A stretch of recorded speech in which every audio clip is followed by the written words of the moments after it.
First booking for tonight, long ride agad. So ito medyo malayo. San Pedro Laguna to Ortigas Pasig.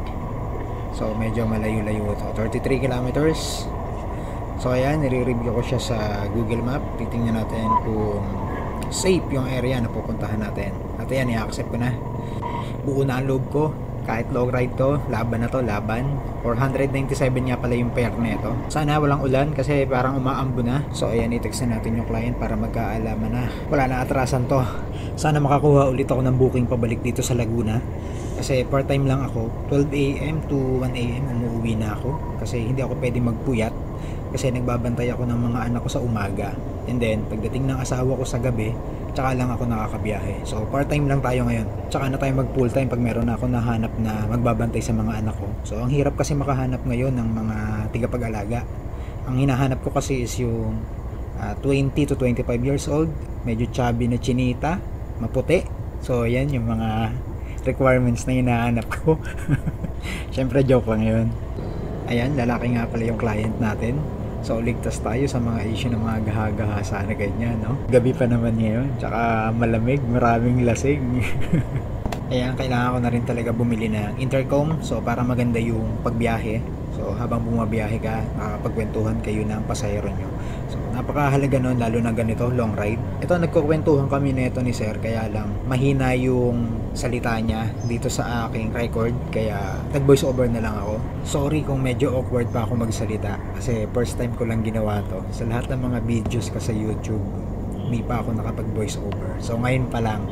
Kaya pagpasensyahan nyo na, hayaan nyo, susunod gagalingin pa natin. Pag meron na tayong intercom, makikita nyo kung gaano ako kakulit. At dahil wala akong maisip na topic for tonight, magpapakilala na lang ako. So my name is JC, that's why JC Fix Moto yung pangalan ng ating channel.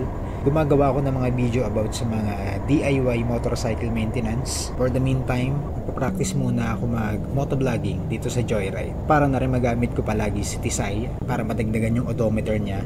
So sa mga susunod siguro ko na vlog, hindi lang about to sa entertainment. Sasamahan natin siya ng road safety and motorcycle maintenance. Kasi para sa akin napakahalaga na laging nasa kondisyon ng motor mo every time na bumabiyahe ka sa kalsada. At buhay ng tao ang nakasalalay dito. So ayan, papasok na kami ng C5.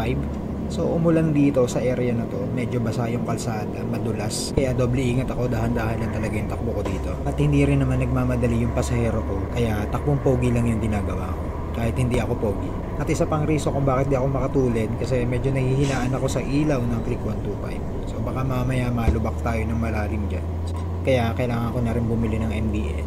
So ako na lang din na magkakabit nun. Kasi may gagawin ako para hindi ma-void yung warranty ko.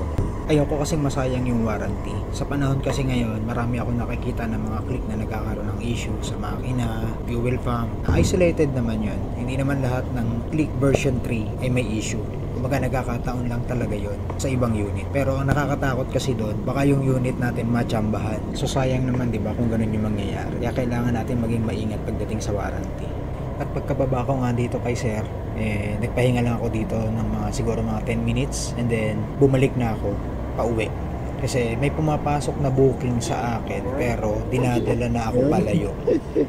May pumasok sa akin dyan, pinapupunta ako ng Antipolo. So medyo lalayo na. Alanganin na kasi yung oras. Pagod na rin ako niyan, tsaka inaantok na ako. So nagbaybay na ako niyan pauwi ng Laguna. And then may pumapasok pa rin habang nasa C5 ako, may mga pumapasok. Pero pinababalik ako ng Mandaluyong, Makati. So ang hinahanap ko kasing booking kahit papuntang Alabang, Laguna.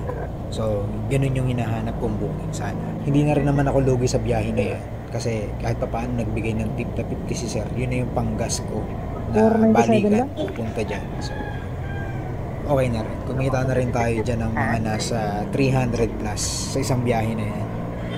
Okay na rin. Not bad na rin. Para sa isang part-time. So wala pang 2 oras kung nilakbayan from San Pedro to Ortigas. Kasi medyo umuulan, basa yung kalsada. Hindi ako nagmamadali na makarating. So ayan, thank you nga pala kay sir sa kanyang pag-tip ng 50. So ayan, salamat. Di na, okay na to. Sige. Bigyan mo lang 450. Okay.